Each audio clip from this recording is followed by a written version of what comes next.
really like sound. Like when it comes to like filmmaking and like creating atmosphere with sound.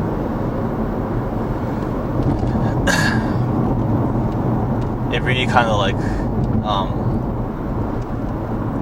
it subtly adds like a lot of, taste or like kind of like otherworldliness, like when you actually do pay attention to the sound. Right. So, yeah, it's fun. Even though people don't really pay too much attention, like even filmmakers, like they sometimes forget that sound is the other half of filmmaking. It's visual and sound, but they don't really think about it. They think as long as we hear dialogue, it's okay. That's good enough. But in real life, like you will hear a lot of sound if you're, whether you're in the city, the forest, a ghost town. They all have like you hear something different, and that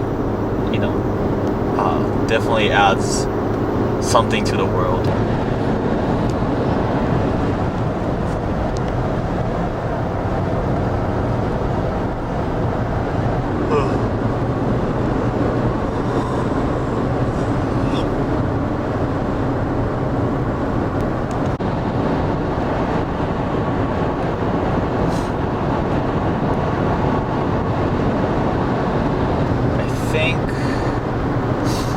Looking back, music was definitely a big part of my life. In high school, I played bass, and for the longest time, I thought I'm going to be one of the best bass players in the world. And it's kind of like the reason why I went to New York initially, was because I thought like that is kind of like the place where all the musicians go. Also, I used to play jazz, and New York is definitely like huge. Like it's known for jazz. It'll be kind of like the environment, much better than I guess like Hawaii in terms of like for people who really want to kind of like succeed as musicians. So so I was pretty serious about it. I initially, played in bands. When I was in Hawaii, like that's the education level in Hawaii is actually the second lowest. Like the state of Hawaii has the second lowest educational level in the U.S. Wow. After I think it's like Alabama or something. And this is what a lot of people have told me when I was in Hawaii. A lot of local kids don't really have to go to college because in Hawaii there's like you can like a lot of your like family members are like farmers, or like they're like, or they go out fishing, and like they have like they own like a coffee farm and stuff. So what happens is that like once they're out of once they're out of high school, they'll just like work at their parents' place or with their parents, family members basically. So they don't really like need higher education. So for that reason, I didn't really have to study too much in high school. I also didn't want to study. So all I did pretty much all day, like in high school, was just like I'll practice music, I'll like practice bass, and I play music in like multiple bands. At one point, I was in 8 different bands as a bassist, so I was pretty good at the time. So originally, I was interested in it's like kind of like playing in a band, but music composition was also one other thing that I was interested in, and because after I moved to Hawaii, I got more interested in like watching movies, American movies in particular. I kind of thought maybe I might want to compose for like movies and TV shows. So kind of like where like my interest in like filmmaking originated, I think. I don't play music anymore. Why not? I just don't have the time, dude. Why bass out of all the instruments? Why bass? Yeah. Because bass is like an instrument where you would play in a band or play, Exactly, yeah. you know, It's in not jazz. it's not a solo. It's not a solo instrument. Yeah. You play with other people. Right. I don't know. I just kind of like the fact that bass, like especially like in rock music, which I used to play. In rock, like bass is like not even. Like, a lot of people don't even like think it's an important part of the sound. It is important. Right. And some people do understand that it's important, but still, it doesn't change the fact that it's kind of like not really taken seriously. I'd get nervous because you're playing the root note of the chord. Exactly. If you play it wrong, it's just gonna sound so bad. Right. Like when you mess stuff up on the bass, like that's when you first like. Sad thing is like when you're playing it right, like no one's gonna notice it. Yeah. But when it's off, that's the first time we'll notice the bass, and and that's often when people think it's just like when they notice that it's like terrible, like when you're bad at playing, when you're like not doing good bass, when you're not keeping rhythm, especially when you're not when your understanding of like music is very limited.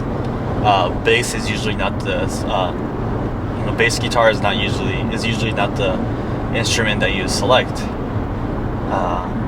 But yeah, so I was kind of in high demand when I was in high school because I was really kind of like one of very few bass players in the Big Island that really wanted to pursue a career in music. So yeah, it worked out pretty well, I think. Yeah. When I meet friends from like New York or like Hawaii, they actually get surprised that I am doing filmmaking instead of music, because that's kind of how they remember me. Especially like when I was still like learning how to speak English, I will naturally like not like speak too much, and they'll kind of like see me playing music, and that's kind of like how they recognize me. Yeah, I feel like it's been a while. I had to sell my bass because I was poor. And that's actually after I transferred to USC, and I decided to go back to Japan for 2 years to kind of see what I can do as a filmmaker in Japan. I had to get a flight ticket, and by then I knew for sure that I wanted to do filmmaking. So I sold it. I sold it for $500, I think. Wow. Now, what's something that you haven't really done in your style of filmmaking that you kind of want to challenge yourself and learn? I feel like I haven't done anything yet. Filmmaking. I mean, you made Stolen. So I made Stolen, but that's a mid-feature. So first of all, I've never made a feature, whether it's like an hour and a half or 2 hours. Like that's something that I've never done. In terms of like I guess like narrative form, I've done short films. Not too satisfied with the stuff that I've done in the past, so I want to do something more creative and something that's more professional. Okay. For feature films, I definitely would like to make something, but I will have to have. I want to have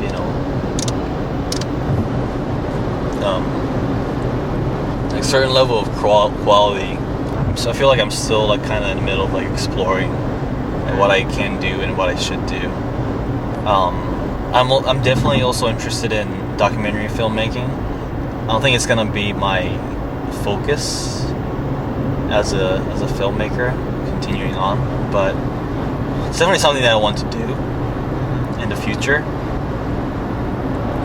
But at the same time, I don't want that to kind of be in the way of like doing anything narrative. Like for example, Canary, the film that I'm prepping right now, I would ideally want to put like 100% of my effort into like developing that movie. That series. You mentioned how you wanted elements of, like the lighthouse to be, kind of instilled in Canary. Like, what kind of things do you want to play around with in Canary, which is your latest endeavor? The focus of Canary is going to be lighting and sound. I just kind of like talked about like how important sound is to me, but also like lighting is, especially for horror, the horror genre, lighting is very important, and it really, the contrast between like the lights and the shadows is what really creates tension and brings people to this kind of like a dream world in a sense. Let's say for Stolen, I think for the subject matter, obviously we did explore, using, lighting, shadow, and sound creatively.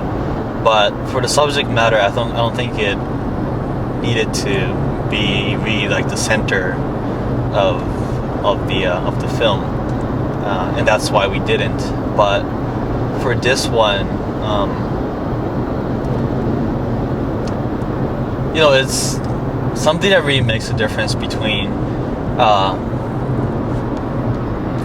professionally, produced movies and kind of like the amateur stuff that we see on YouTube.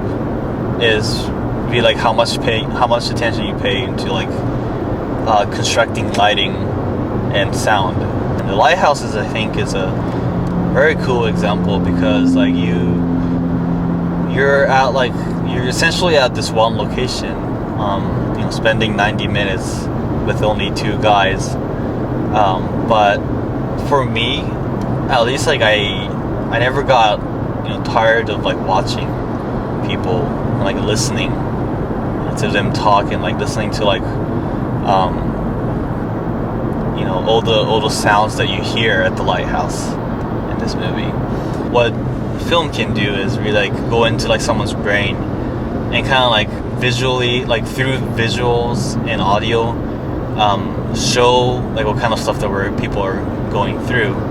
I think that's something that Lighthouse did really well, is to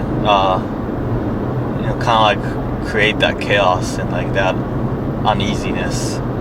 So I think there's a lot you can learn from that movie for a series like Canary.